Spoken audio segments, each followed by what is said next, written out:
Bueno, agradecemos a Javier Aparicio estas palabras, sobre todo Javier Aparicio, que recuerda a los desmemoriados que la formación no es un gasto público.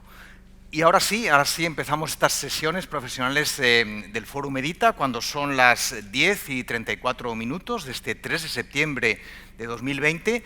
Todo es en directo, así que permítanme que les anuncie que la pausa que había prevista en el programa para las 11 nos la vamos a saltar. Van a tener ustedes que tomar el café discretamente sin que les veamos, ahí al otro lado de la pantalla, para poder cuadrar el programa tal y como lo teníamos previsto. Así que nos ponemos en marcha. Les informo que las ponencias durarán alrededor de entre 15 y 20 minutos. Todos ustedes que nos están siguiendo, si lo desean, podrán hacer llegar sus preguntas a los ponentes a través de un email, del email que está aquí sobreimpreso en la parte inferior de la pantalla, preguntas@forumedita.com. Al final de cada intervención yo seleccionaré, en fin, las que dé tiempo para trasladarle sus cuestiones a los ponentes. Más cuestiones importantes. Algunas de las sesiones serán en inglés. La primera, precisamente, que vamos a realizar con Rüdiger Wischenbach. Ustedes pueden seguir la traducción clicando en el botón que tienen en la parte superior derecha de sus pantallas, donde pueden acceder a la traducción del inglés al castellano o del catalán al castellano. Así pues, empezamos con una puesta en situación del sector, con un primer bloque titulado Análisis de la situación y con una primera intervención titulada La aceleración de las tendencias de la pandemia, lo tienen ahí sobrescrito, a cargo de Rüdiger Wischenbach. Así que pues vamos a abrir la primera ventana internacional, vamos a abrir una ventana a Viena, donde está Rüdiger Wischenbach, uno de los expertos internacionales mejor informados del planeta libro. Él es fundador de la empresa Content and Consulting y fue durante varios años responsable de comunicación de la Feria del Libro de Frankfurt. Les recuerdo nuevamente que pueden enviar a Rüdiger Wischenbach sus preguntas a través de ese email que les decía anteriormente, el preguntas@forumedita.com. Vamos a ver si está preparado Rüdiger Wischenbach al otro lado de Europa. Vamos a ver. Hey, here you are. We are going to go to Viena to say Damos hello el salto a Viena y saludamos a Rüdiger Wischenbach. You are a veteran. Bienvenido, ya es un veterano usted en estos foros. Gracias, es un honor para mí estar con vosotros en Barcelona, aunque físicamente esté en mi oficina en Viena, pero realmente es un placer.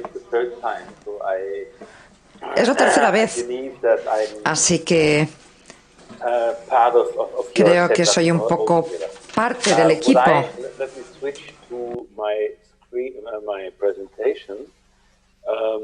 Voy a compartir la pantalla para que podamos ver la presentación. Bien. Bueno, un saludo a todos. Me gustaría revisar un poco la situación, el impacto del confinamiento y de la crisis del COVID-19 en nuestro sector, en nuestro mundo. Y creo que el mejor punto de partida es mencionar la gran fragmentación del mundo. Aquí vemos un mapa que nos ha remitido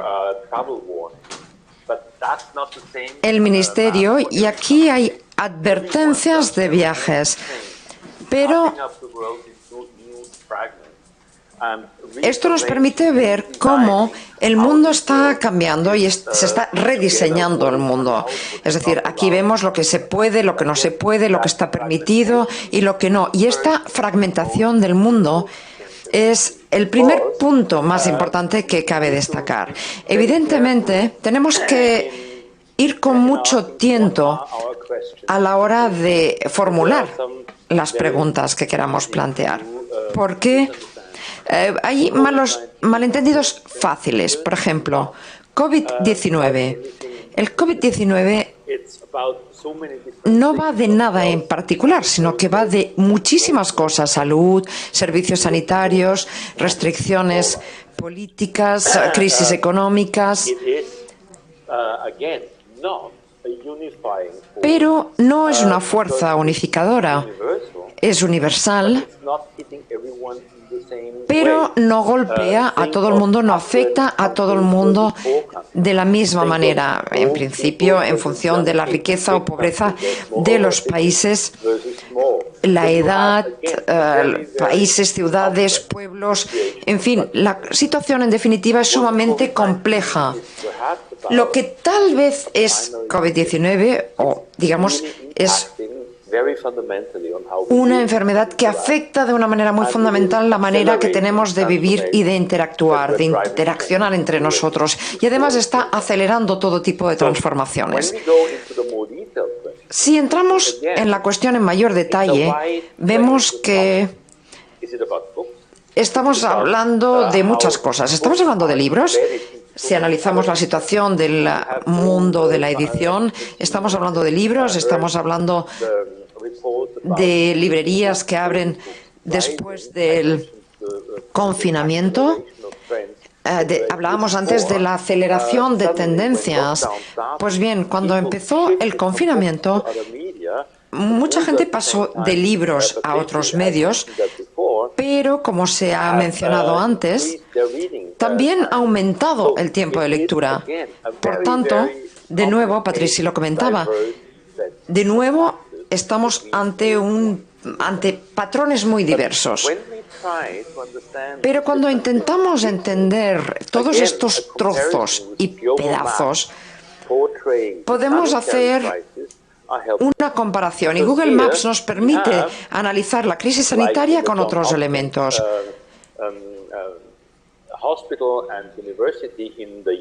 Podemos ver, por ejemplo, como en la Johns Hopkins University y en los Estados Unidos, vemos otro mapa, un mapa que nos permite ver datos relacionados con el desarrollo del coronavirus. Y para nosotros la pregunta es, ¿podemos tener algo similar a ese mapa mundial sanitario, pero en el mundo de la edición? Y aquí tenemos que decir rotundamente que no, todavía no tenemos ese mapa mundial, ese mapa mundi. Y eso hace que nuestro trabajo de entender, de comprender y de predecir el impacto del COVID-19 en nuestro sector más complicado. En esta breve presentación voy a intentar hablar de 3 puntos. Primero, diversos puntos en realidad. Vamos a ver una serie de observaciones, después voy a presentar un estudio de caso realizado antes, durante y después del confinamiento en Alemania, Austria y Suiza respecto a la situación digital, y finalmente vamos a hacer unas proyecciones preliminares concretamente respecto al mundo de la edición pequeño respecto a los grandes. Pasemos a las observaciones generales. Todos sabemos que la crisis del COVID-19 ha sido como un cisne negro, algo inesperado, imprevisible, que lo está golpeando todo. Y eso ha sucedido en un momento ya especialmente frágil, porque sabemos que los mercados, al menos en Europa y en otras partes del mundo, con algunas excepciones, se ha ido encogiendo. Hay una competencia entre los distintos medios, por ejemplo, el libro respecto a otros medios, y no siempre se ha entendido bien esa competencia. Sabemos que el sector del libro ha sufrido la crisis en diversos ámbitos. Muchas veces hemos pensado, nosotros somos el libro, somos especiales y por tanto tenemos que proteger el libro para el mundo. Y hemos pensado en esa especialidad del mundo, pero se nos ha escapado un poco una cierta dimensión.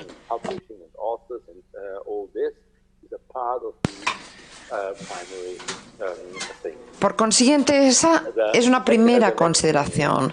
A continuación, debo decir que hay tantas cosas que no sabemos, nos faltan datos, nos falta entender exactamente qué va a suceder.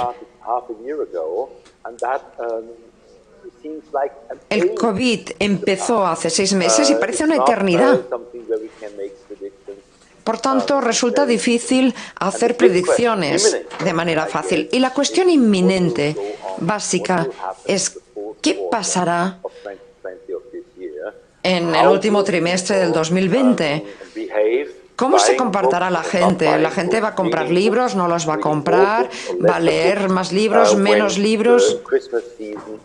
Cuando lleguen las Navidades, cuando empiece la nueva temporada de ventas.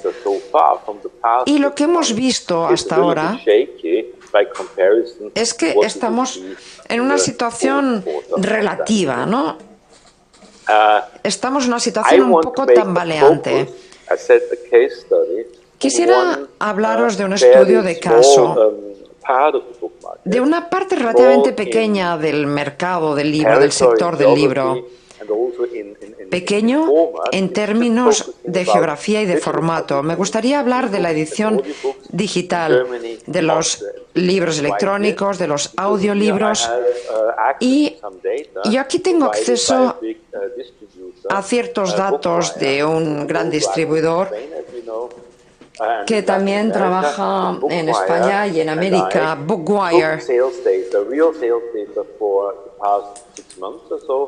Y hemos estado trabajando en los últimos 6 meses intentando hacer un análisis muy granular basado en una metodología que se ha puesto en marcha recientemente y que nos ha permitido, digamos, hacer un análisis especial COVID-19. Lo que hicimos es lo siguiente. Hicimos análisis de los libros electrónicos, desglosando las ventas por libros electrónicos, por audiolibros, con una serie de considerandos, por ejemplo, unidades consumidas, precio, categorías por género, digamos, literatura juvenil, adultos, ficción, no ficción, y comparamos los libros con los audiolibros, analizamos cómo se hacía el marketing en ciertos aspectos y lo que vimos, lo que constatamos fue muchas dinámicas positivas y también una serie de aspectos muy prometedores. ¿Cómo podemos hacer que nuestro público aumente mediante campañas de marketing exitosas, contextualizadas, que tienen en cuenta realmente cuál es el público diana? Y eso hace que la situación sea un tanto compleja, pero por categoría de género, por tema, por formato, analizando, como decía también, los audiolibros, pues nos hemos dado cuenta de que la situación es muy compleja. Tenemos este aumento en la línea de puntos que destaca el periodo de confinamiento en Austria y vemos que las descargas de los libros electrónicos en volumen han aumentado. No lo han hecho de una manera muy drástica. De hecho, hay una pequeña caída al final del confinamiento, pero justo antes estaba el nivel un poco más abajo que después. Por tanto, un aumento, en definitiva, en lo que respecta a los libros electrónicos. ¿Tiene sentido entender la situación previa y post-confinamiento, las distintas situaciones, y vemos que, en general, estamos cobrando fuerza, ganando fuerza? Entonces, el impacto, si la situación va a seguir aumentando o no. Bien, ahí hay una gran diversidad y depende de cada país y de género. Por ejemplo, el aumento en ficción es más continuo en volumen, mientras que en otras partes, por ejemplo, en educación, mientras los niños estaban en casa, hubo un pico, pero después del confinamiento,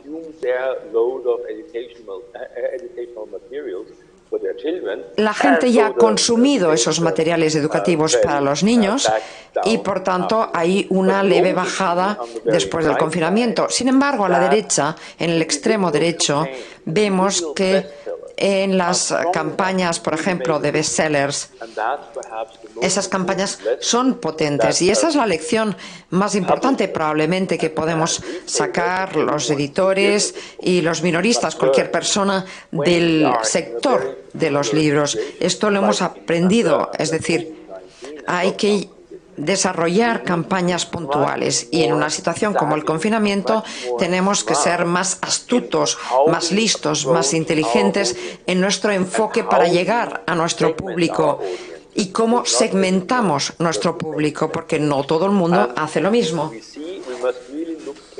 Y tenemos que ver atentamente lo que estamos haciendo y cuando hay grandes eventos o episodios. Por ejemplo, literatura infantil o literatura juvenil. Pues ahí hubo una punta en positivo, un aumento muy importante durante el confinamiento. Y en algunos casos, el volumen, los ingresos generados realmente aumentaron, pero se requiere, en algunos casos incluso se duplicaron, pero eso requiere mucho esfuerzo por parte de los distintos socios de negocio para apoyar esas campañas. Por tanto, puede haber un impacto positivo, pero para que ese impacto sea sostenible es necesario realmente centrarse y perseverar en ese tipo de campañas. Vemos el fondo azul, que son las campañas de marketing, y vemos el volumen en rojo y vemos cómo se acompañan, digamos, los acontecimientos extraordinarios como la crisis del COVID y el confinamiento, y cuando se acompaña la situación con una campaña de marketing, pues se consiguen mejores resultados. Esta es la gráfica o el diagrama que prefiero, porque creo que puede ser un poco una sorpresa para muchos. En rojo, que estamos hablando siempre de Alemania, Austria y Suiza, pues nos habla de los audiolibros, las ventas, que subieron muchísimo rápidamente al inicio del confinamiento, pero fueron bajando claramente, es decir, esa punta no fue muy sostenible. Sin embargo, en los casos de tarifa plana, en los que la gente paga unos pocos euros cada mes y hay una exposición continua, pues ahí sí vemos que hay un crecimiento sostenible a lo largo del tiempo. Y eso nos muestra, por lo tanto, que ese modelo de negocio y de distribución va ganando terreno. En conjunto y en definitiva, tenemos una serie de desafíos para realizar un buen análisis, porque la calidad de los datos que tenemos es muy limitada. Desgraciadamente, y me voy a quejar, si me lo permiten, un instante, porque tenemos